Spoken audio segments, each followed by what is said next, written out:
એટલે ત્યાં એ વિદ્યાર્થીને કાચનું નેત્ર સાચવતી વખતે શિક્ષકે એને અંગ્રેજીમાં ખૂબ સરસ એક વાક્ય કહ્યું કે a person should neither worry nor feel ashamed of his physical defect. એટલે વ્યક્તિએ પોતાની શારીરિક ખોડખાપણું પર ન શરમાવવું જોઈએ, ન ડરવું જોઈએ.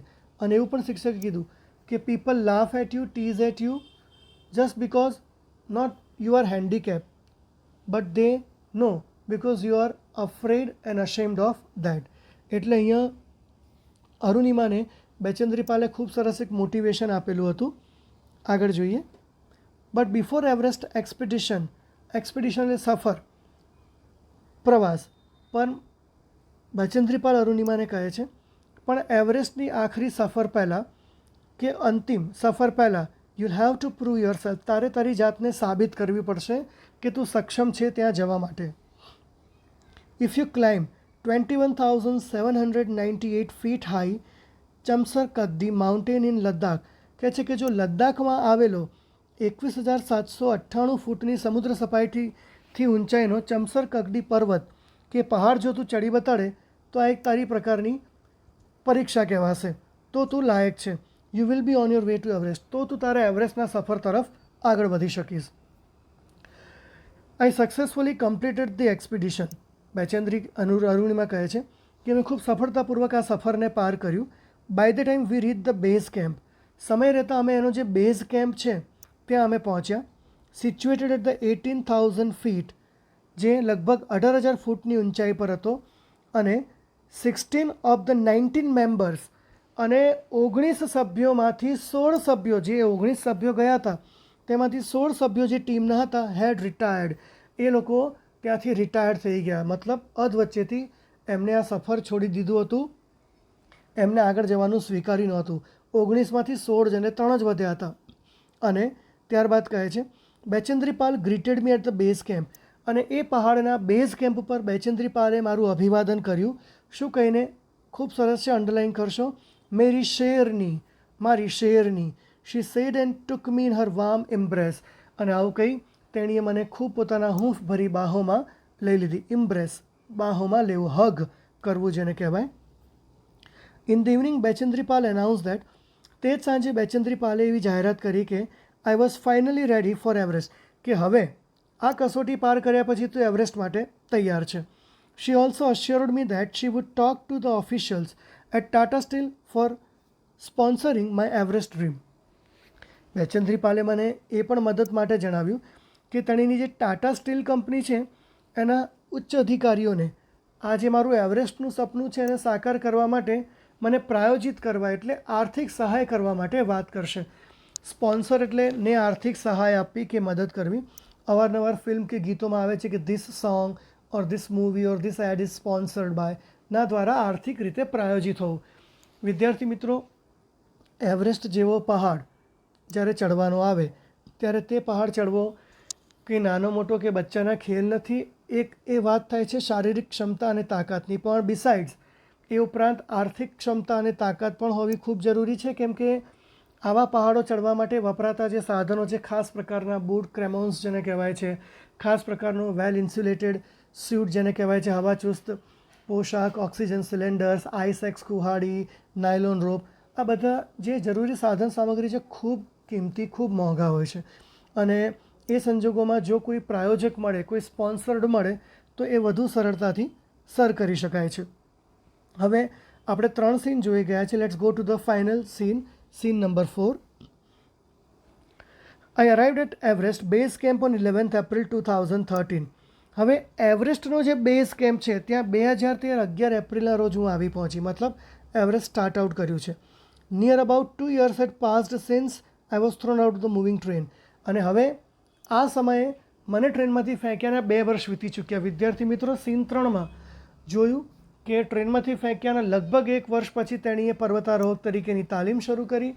અને આ જ ટ્રેનમાંથી ફેંક્યાના 2 વર્ષ બાદ તેણીની માઉન્ટ એવરેસ્ટ પહાડ ચડવા જઈ રહી છે. એટલે ક્યાંક ને ક્યાંક એ એવી તારીખો અને સંજોગોને જોડે લાવી રહી છે કે જે એના માટે યાદગાર બની શકે. Near about 2 years had passed since I was thrown out of the moving train. At the camp, nobody seemed to know that I had an artificial leg. અને હવે જ્યારે એવરેસ્ટ પર ચડી રહી છે ત્યારે કેમ્પમાં ત્યાં સુધી કોઈને પણ એ બાબતની જાણકારી કે ખબર નથી કે અરુણિમાનો જે પગ છે એ ખોટો છે, નકલી છે. વન ડે, પણ એક દિવસ, વાઇલ રિટર્નિંગ, પાછા વળતી વેળાએ, my left leg got wet with the snow, બરફ હોવાને કારણે મારો ડાબો પગ ભીણો થઈ ગયો.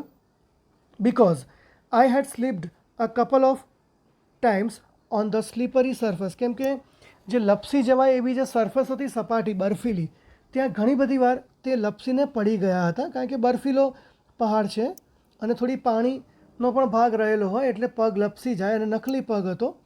નેક્સ્ટ મોર્નિંગ, બીજી સવારે, I left the artificial leg out of in the sun to dry, બીજી સવારે મેં મારો પગ શું કર્યો, ત્યાં પર્વત ચડતી વખતે જ એક જગ્યાએ તડકામાં સુકાવવા માટે મૂક્યો, જે ભીણો થઈ ગયો હતો એને સુકાવવા માટે મેં તડકે મૂક્યો. એટ ધેટ ટાઈમ, ફક્ત તે જ સમયે, some foreigners realise that I had only one leg, ત્યારે કેટલાક વિદેશી જે બીજા પર્વતારોહકો હતા એમને ખબર પડી કે અરે આની પાસે તો ખોટો પગ છે. આફ્ટર ધેટ માય ટીઆરપી સોર્ડ, અને ત્યારબાદ તો જાણે કે મારી ટીઆરપી, તમે બધા શબ્દથી પરિચિત છો, જાણવા જેવો છે. ટીઆરપી, ટેલિવિઝન રેટિંગ પોઈન્ટ, જ્યારે કોઈ પણ ધારાવાહિક ખૂબ સરસ ચાલતું હોય, જ્યારે વધારે દર્શકો એને જોતા હોય ત્યારે એનો જે રેટ ઊંચો જાય એને ટીઆરપી કહેવાય. એમ અહીંયા અરુણિમાનો પણ જે લોકોમાં એક માન સન્માનનો જે ભાવ હતો એને ટીઆરપી તરીકે કીધું છે, એ અચાનક વધી ગયો. લોકો એને વધુ માન આપવા લાગ્યા, એને વધારે પડતું આદર સત્કાર આપવા લાગ્યા.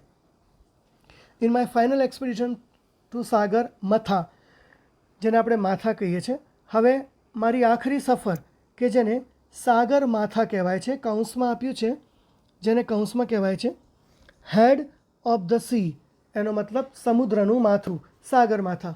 આ એક પીક પોઈન્ટનું નામ છે એવરેસ્ટમાં, જે આપણે ભારતીયોએ આપેલું છે. દરેક દેશના લોકો પોતપોતાના પ્રમાણે અલગ અલગ આપે છે. એવરેસ્ટ ચડવા માટેની અલગ અલગ દિશાઓ છે, જ્યાંથી જે લોકો ચડે છે એ દિશા તરફથી એ લોકો એ એંગલને પોતાનું એક નામ આપે છે, અને મોટાભાગે આ નામો પ્રાદેશિક લોકો આપતા હોય છે. તો ત્યાંના પ્રાદેશિક લોકોએ નામ આપેલું સાગર મથા, એટલે સાગર માથા, દરિયા કે સમુદ્રનું માથું. The local name for the peak of Everest, જે ત્યાંના લોકલ લોકોએ એવરેસ્ટની ચોટીને નામ આપેલું હતું. Nima Kancha was my mountain guide, Nima Kancha નામનો વ્યક્તિ એમનો માર્ગદર્શક હતો, ભોમિયો હતો. એ પણ એક લોકલ વ્યક્તિ હતો, પ્રાદેશિક.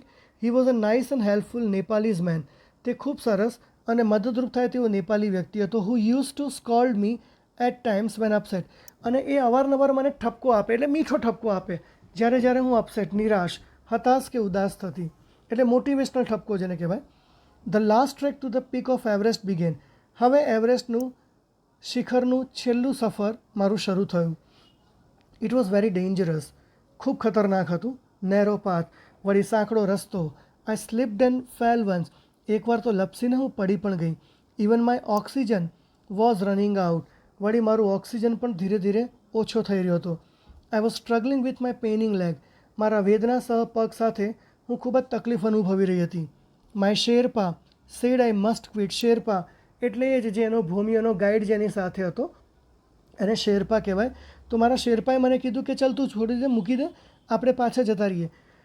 વેલ સ્ટુડન્ટ્સ, તમે લોકો જો યુટ્યુબ ઉપર માઉન્ટ એવરેસ્ટ ચડનારા દર વર્ષે કેટલા લોકો છે અને કેવી રીતે ચડાય છે, ખાલી એટલા વિડીયોઝ માત્ર જોશો ને તો કમકપાટી છૂટશે કે ચોંકી ઉઠશો કે દર વર્ષે કેટલાય હજારો માઉન્ટ એવરેસ્ટ ચડવા માટે જાય છે. અને અફસોસની વાત એ છે કે ઓક્સિજન પતી જવાને કારણે, અસહ્ય ઠંડી હોવાને કારણે કે ત્યાં સર્વાઈવ ન કરી શકવાને કારણે પર્વત ચડનારા, એવરેસ્ટ ચડનારા જનારા 100% લોકોમાંથી 30થી 40% લોકો તો ઉપર જ જતાં મૃત્યુ પામે છે.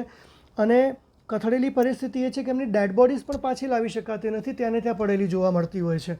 અને ઘણી બધી વાર જે બીજા નવા પર્વતારોહકો એવરેસ્ટ ચડવા જાય ત્યારે ઘણી બધી વાર બરફમાં દટાયેલી આવી ઘણા બધા પર્વતારોહકોની ડેડ બોડીઝ એ લોકોને જોવા મળતી હોય છે. સો ઇટ્સ અ પેથેટિક અને ડેન્જરસ પણ છે. અને એમાં પણ સ્ત્રી હોય, વિકલાંગ હોઈને પર્વત ચડવો અઘરી બાબત છે. But I knew that there was no going back, પણ એટલું જાણતી હતી કે હવે અહીંથી પાછું જવું શક્ય નથી. I push forward through my Sherpa, kept insisting that I should return, હું મારી જાતને આગળ વધારતી ગઈ, જ્યારે મારો શેરપા મને ઇન્સિસ્ટ, સતત આગ્રહ કરતો હતો કે ચાલ આપણે પાછા જઈએ, પાછા જવું જોઈએ. હવે I have enough oxygen to reach the summit, ત્યારે અરુણિમા કહે છે પણ મારી પાસે શિખર સુધી પહોંચવા પૂરતો ઓક્સિજન છે. એન્ડ હોઇઝ ધ કન્ટ્રીઝ ફ્લેગ, અને ત્યાં જઈને હું દેશનો ધ્વજ પણ ફરકાવી શકું તેમ છું. What happens આફ્ટરવર્ડ doesn't matter એનીમોર. અને એ પ્રવૃત્તિ કર્યા પછી મતલબ શિખર પર પહોંચી એકવાર બસ રાષ્ટ્ર તિરંગો ફરકાવી દઉં, એના પછી શું થાય એની મને કોઈ પરવા નથી, મારી સાથે જે થવું એ થાય. I told Nima Kancha firmly. મેં મારા શેરપા નીમા કાંચાને મક્કમતાપૂર્વક કહી દીધું, રિમેમ્બર, યાદ રાખજે, none can defeat you until you concede. Defeat હરાવવું, પરાસ્ત કરવું, અને કન્સીડ એનો મતલબ તાબે થઈ જવું, સરેન્ડર થઈ જવું. વિદ્યાર્થી મિત્રો, આ વાક્ય અંડરલાઇન કરવાનું છે ટ્રુ ફોલ્સ માટે અને અગત્યનું પણ છે. ત્યારે અરુણિમા પોતાના શેરપાને કહે છે કે યાદ રાખજે, none can defeat you until you concede. જ્યાં સુધી તમે પોતે તાબે ના થઈ જાઓ, જ્યાં સુધી તમે પોતે સરેન્ડર ના થઈ જાઓ, ત્યાં સુધી દુનિયાની કોઈ તાકાત તમને પરાસ્ત કરી શકતી નથી. Yes, occasional failures will test you. હા, પ્રાસંગિક નિષ્ફળતાઓ તમારી કસોટી ખરી કરે, બટ કીપ ટ્રાઇંગ. પ્રયત્ન કરતા જ રહેવા જોઈએ. Some doors of opportunity will certainly open. મને આશા છે કે તકના કેટલાક દરવાજા મારા માટે ચોક્કસ ખુલશે. Than I could C him following me even as I continue two drag my self to the top. અને ત્યારબાદ મારા શેરપાને મેં મારી પાછળ મને અનુસરતો જોયો, વળી ત્યારે પણ કે જ્યારે હું ઘસડાતી પહાડ ઉપર ચડતી હતી. The drag walk drag continue till it finally happen.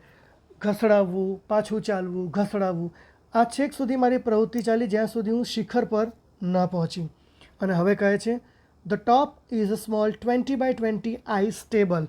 આ જાણવા જેવું છે. આ પણ ટ્રુ ફોલ્સમાં આવે કે દુનિયાનું સર્વોચ્ચ શિખર માઉન્ટ એવરેસ્ટ, એનું જે સર્વોચ્ચ શિખર છે એ ફક્ત 20 by 20ના એક બરફના ટેબલ જેટલું જ છે. I saw several flags of the various countries fluttering proudly. Fluttering, ફરકાવવું, હોઇસ્ટિંગ, લહેરાવવું. અને એ ટોચ ઉપર બીજા ઘણા બધા દેશોના મેં ધ્વજોને ખૂબ ગર્વપૂર્વક ફરકતા જોયા. I had lived this moment so many times in my mind. મારા મનસમાં આ ક્ષણને હું ઘણી બધી વાર પહેલાં જીવી ચૂકી હતી, એટલે એક સપના તરીકે. That I did not have to be told that finally I had arrived. અને માટે જ હવે મારે મારી જાતને તે કહેવાની જરૂર નથી કે અરુણિમા, આખરે તું પોતે તારી જાતે તું અહીંયા આવી બેઠી છે. સમય આપ્યો છે, નોંધશો.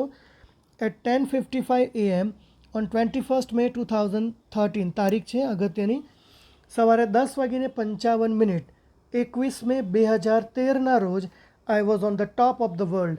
હું દુનિયાના સર્વોચ્ચ શિખર પર ઊભેલી હતી. તારીખ નોંધશો, ધ્યાન રાખજો ટ્રુ ફોલ્સ માટે. છેલ્લો ફકરો અગત્યનો છે એક્સ્ટ્રેક્ટ માટે. I felt like dancing, crying and laughing at the same time.